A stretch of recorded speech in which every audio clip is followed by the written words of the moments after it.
As you know, I'm Al Geese, IFA's president. I want to welcome Governor Kim Reynolds back to the Iowa Renewable Fuels Summit. Governor Reynolds has been an absolutely relentless champion for renewable fuels.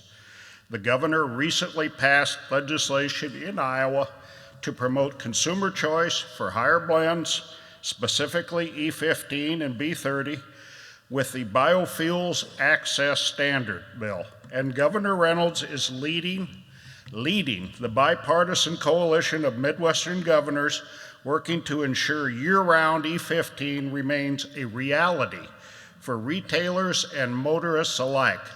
Please join me in welcoming Governor Reynolds to the podium.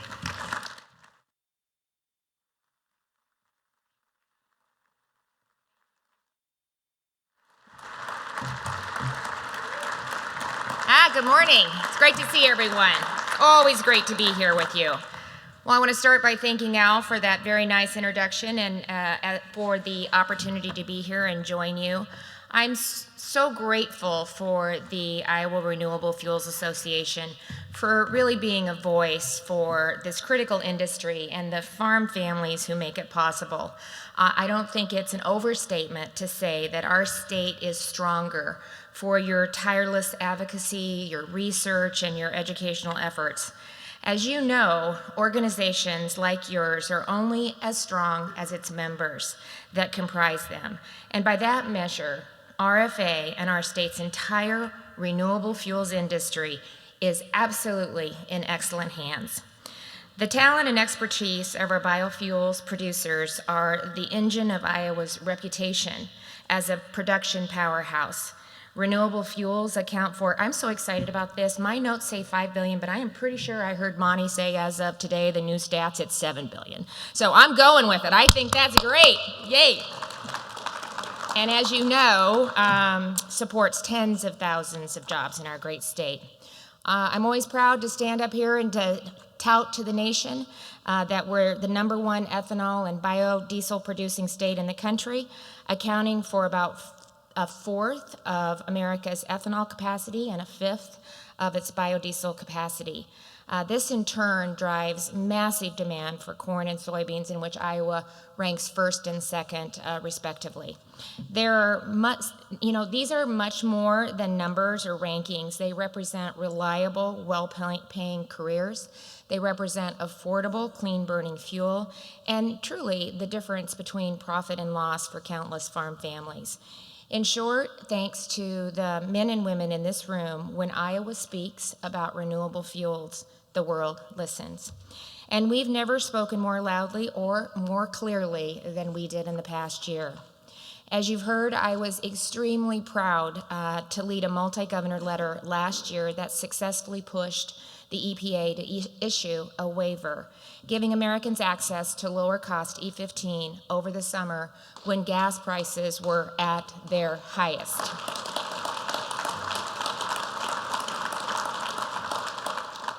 But as you heard Monty allude to, this temporary fix is only half of the story and less than half of a solution.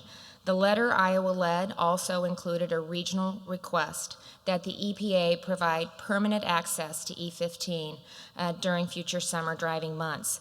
The 8 states in the region account for over 10% of the gasoline sold in the United States, more than the state of California.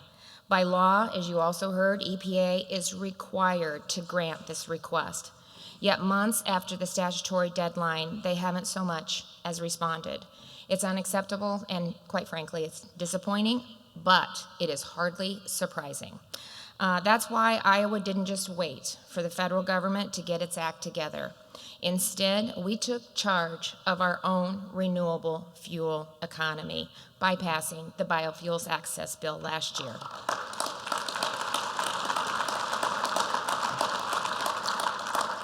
And if you'll allow me a moment, I want to give a shout out to Jake Swanson, who is in the audience today, who was just incredible in making sure that we got this across the finish line. He put a lot of work into this, and so I was really grateful for his efforts in helping get that done. I don't know where he's at, but but in addition to Jake, RFA and its members, you know what it took to get it done. because not just Jake, but you were right there with me from day one.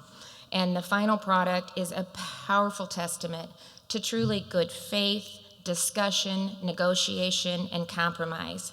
This historic bill made Iowa the first in the nation to adopt an E15 standard, setting the stage, I love this, for the single largest expansion of biofuels in our state's history.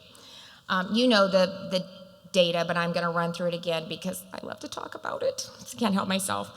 It doubled the biodiesel production tax credit. It increased fuel retailer tax credits to expand consumer access and to future-proof our fuel infrastructure.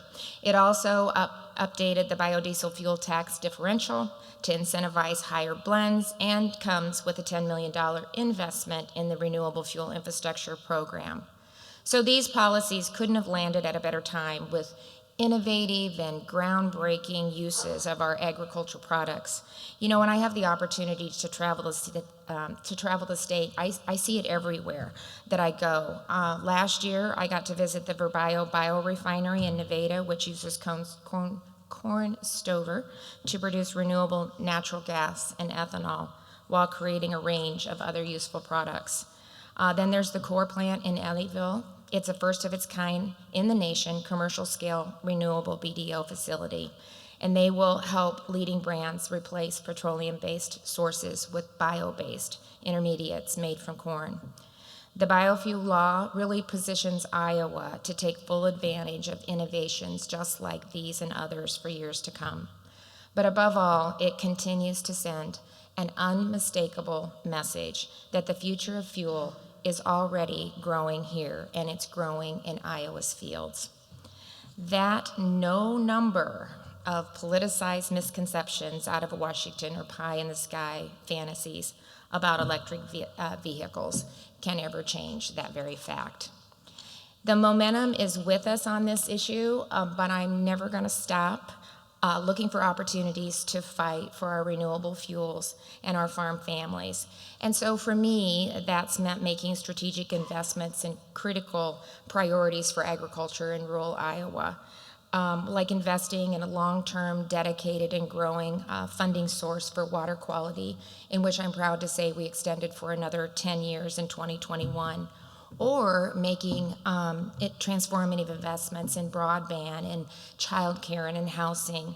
And more recently, I announced a $40 million allocation for Iowa State's vet diagnostic lab, and I've asked the legislature to appropriate an additional $20 million over the next 2 years to take that across the finish line. I was also proud to sign onto a letter with 24 other governors urging the Biden administration to reconsider the waters of the U.S. rule. I mean, farm families deserve certainty, not another round of intrusive regulations that threatens their livelihood and which, you know, the Supreme Court might change again in 6 months.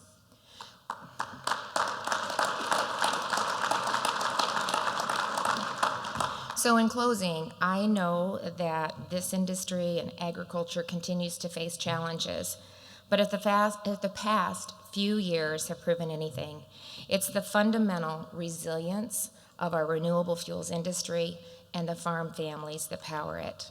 As the biofuel law shows, Iowa is fully committed to this industry, and I truly couldn't be more optimistic about the future. And the same goes for our entire state.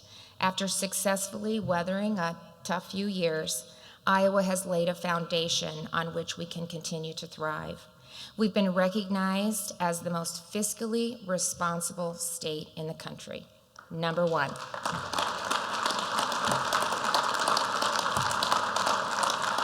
We are ranked in the top 10 best states to live in America.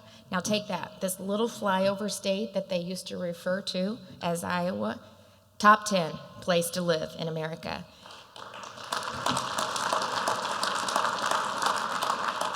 And we remain the #1 state for opportunity. But even bigger things are coming this session. We've already enacted comprehensive education reform that'll give every student access to a school that fits their individual needs and provides our public schools with the long overdue flexibility that they've also needed. We're working to improve rural health care, address the opioid crisis, and streamline state government for the many Iowans who use state services. So it may sound like a lot, but I'm here to tell you I'm just scratching the surface. Much like each and every one of you in this room, Iowa didn't get to this point by standing still. We got here by thinking big and aiming high. It's what Iowans expect, it's what they deserve, and I'm here to tell you, it's what we'll continue to deliver. So thank you again for having me.